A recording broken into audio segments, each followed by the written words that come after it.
विद्यार्थियों, बीए तृतीय वर्ष की इस कक्षा में आपका एक बार पुनः स्वागत है। हम आपको आपके पाठ्यक्रम के द्वितीय प्रश्न पत्र में निर्धारित आधुनिक हिंदी निबंध में संकलित प्रसिद्ध उपन्यासकार निबंधकार आचार्य हजारी प्रसाद द्वारा लिखित देवदारू निबंध को समझा रहे हैं।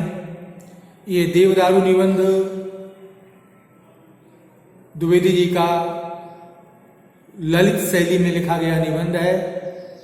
इस निबंध में उन्होंने देवदारू जो हिमालय के पर्वतों पर पाया जाता है, जो बहुत ऊंचा वृक्ष होता है, जिसकी पौराणिक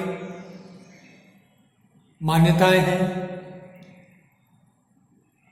उसका उन्होंने वर्णन किया है। वो कहते हैं, जहां बैठकर लिख रहा हूं वहां से ऊपर और नीचे पर्वत पृष्ठ पर देवदारू वृक्षों की सोपान परंपरा सी दिख रही है।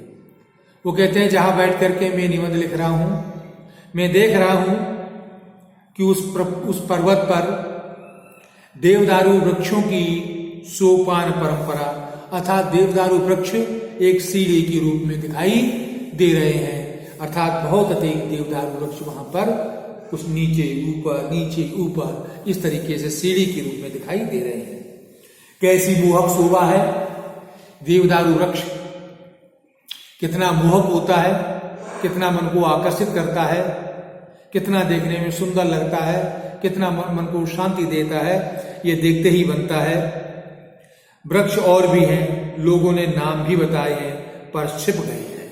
और भी वृक्ष हैं, ऐसा नहीं इस पर्वत पृष्ठ पर, इस पर्वत पर और भी वृक्ष हैं, लोगों ने नाम भी उनके बताए हैं, लेकिन न मुझे वो याद है और वो वृक्ष मुझे दिखाई दे रहे हैं। मुझे देवदारू ही वृक्ष दिखाई दे रहा है, क्योंकि देवदारू वृक्ष बहुत ऊंचा वृक्ष है। दिखते हैं आकाशचुंबी देवदारू। आकाशचुंबी मतलब आकाश को छूने वाले, आकाश से स्पर्धा करने वाले, अर्थात बहुत ऊंचे ऊंचे देवदारू वृक्ष दिखाई देते हैं। ऐसा लगता है कि ऊपर वाले देवदारू वृक्षों की फुगनी पर से लुढ़का दिया जाऊं तो फुगनियों पर ही लौटता हुआ हजारों फीट नीचे तक जा सकता हूं अनायास। इतने ऊंचे वृक्ष हैं, कई बार मुझे लगता है कि ये देवदारू वृक्ष जो बहुत ऊंचे हैं, इनकी फुगनी ऊपर का हिस्सा बहुत उठा हुआ है, और यहां से मुझे अगर कोई लुढ़का दे, यदि मैं लुढ़क जाऊं तो फुगनियों पर ही लौटता हुआ हजारों फीट नीचे गिर चला जाऊंगा और नीचे गिर जाऊंगा। क्यों कि इतनी अधिक ये ऊंचे ऊंचे विशाल वृक्ष हैं, इनकी फुगनियां इतनी ऊंची हैं कि इन पर से अगर मुझे कोई लुढ़का दे, मैं गिर जाऊं तो इन पर ही लुढ़कता हुआ हजारों फीट तक चला जाऊंगा, अर्थात बहुत अधिक नीचे तक जा सकता हूं। पर ऐसा लगता ही भर है, लगता है, वो हुआ नहीं, होता नहीं, लगता है। भगवान न करे कोई सच में लुढ़का दे। देखिए, मैंने आपसे कहा था ललित निबंध की विशेषता होती है कि निबंध का स्वच्छंदता के साथ स्वच्छंद शैली में निरंतर लिखता हुआ चला जाता है। और कहते हैं, भगवान न करे मुझे कोई लुढ़का दे, ऐसा न हो कभी, हड्डी बसली चूर हो जाएंगी, पता नहीं लगेगा हड्डी बसने का। अर्थात इतने ऊंचे वृक्ष हैं और उन पर इनकी फुगनियों से अगर मुझे कोई लुढ़का दे तो मेरा पता ही नहीं चलेगा मैं कहां गया हूं। जो कुछ लगता है सचमुच हो जाए तो अनर्थ हो जाए, कि जो कुछ लगता है वो होता नहीं। कहना चाहते हैं कि कई बार हमें लगता है लेकिन होता नहीं, लेकिन जो लगता है वो हो जाए तो अनर्थ हो जाए, बहुत अधिक गड़बड़ हो जाए। अर्थात वो कहना चाह रहे हैं, जैसे मुझे लगता है कि मुझे अगर कोई लुढ़का दे तो मैं हजारों फीट नीचे जाके गिरूंगा और मेरे हड्डी पसली, मेरे शरीर का कुछ ही पता नहीं लगेगा, लेकिन मुझे लगता बड़ा है। लेकिन यही लगना अगर हो जाए तो फिर क्या हो तो वही कहना चाहते हैं कि जो कुछ लगता है वो सचमुच हो जाए तो अनर्थ हो जाए तो अनर्थ हो जाता है। ये लगने में और होने में बहुत बड़ा अंतर है। लगती तो हमें बहुत सी चीजें रहती हैं, बहुत सी हमें लगती हैं। कई बार हम कि पीली वस्तु देखते हैं, कहते हैं ये सोना है, लेकिन सोना नहीं होता, कई बार पीतल ही होती है, लेकिन हमें लगता है। तो लगने और होने में बहुत बड़ा अंतर है। लगने में बहुत सी बातें गलत लगती हैं, क्योंकि कई बार लगने में बहुत सी बातें गलत होती हैं, लगती हैं, लेकिन वास्तव में वो सही होती हैं, और कई बार इससे विपरीत भी होता है। इसलिए लगने और होने में बहुत बड़ा अंतर है। इसलिए कहता हूं कि लगना अर्थ नहीं होता, वो कई बार अनर्थ होता है। इसलिए मैं कहता हूं कि जो लगता है वो अर्थ नहीं होता, वो अनर्थ भी होता है। अर्थात ये मत समझो कि आपको जो लग रहा है वही अर्थ होगा, ऐसा कुछ नहीं है। जो नहीं लगता है वो भी अर्थ हो सकता है, और आपको जो लग रहा है वो अर्थ का अर्थ भी हो सकता है।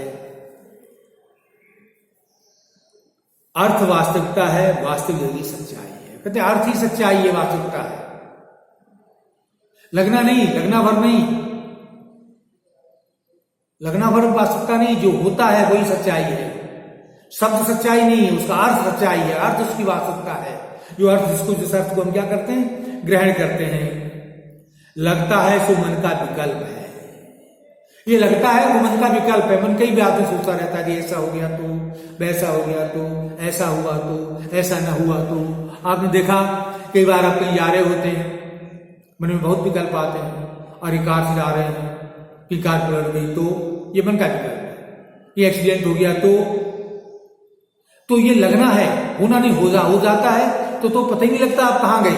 आपके साथ बहुत बड़ी दुर्घटना हो सकती है, बहुत बड़ी आपको क्षति हो सकती है, लेकिन हमें कई बार ऐसा लगता है, होता नहीं। तो इसी कहते हैं लगने और होने में क्या है, बहुत बड़ा अंतर है। लगना तो मन का विकल्प है, मन कई बार बहुत सी बातें सोचता रहता है।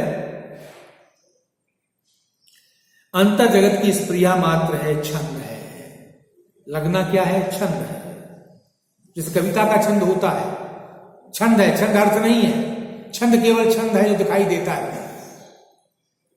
तो लगना कविता का छंद है, एक स्प्रिया मात्र, एक इच्छा मात्र, एक मन का विकल्प है, वास्तविकता नहीं है। वास्तविकता तो होने में है, और हो जाए तो अनर्थ हो जाए। लेकिन कई बार लगता है वो होता नहीं, वो हो जाए तो बहुत बड़ा अनर्थ हो जाए। इसलिए लगना और होने में बहुत बड़ा अंतर है। दोनों में कहीं ताल तुक मिल जाए तो काम की, दोनों में कहीं ताल तुक मिल जाता तो काम की बात होती।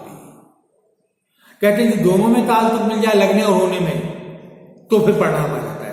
लगना होने में अगर दोनों में ताल तुक मिल जाए, यानी जो हमें लगता है वो हो भी जाए, तो हमारी परिश्रम की सार्थकता हो जाती है, तो हमारी कोई बात बन जाती है।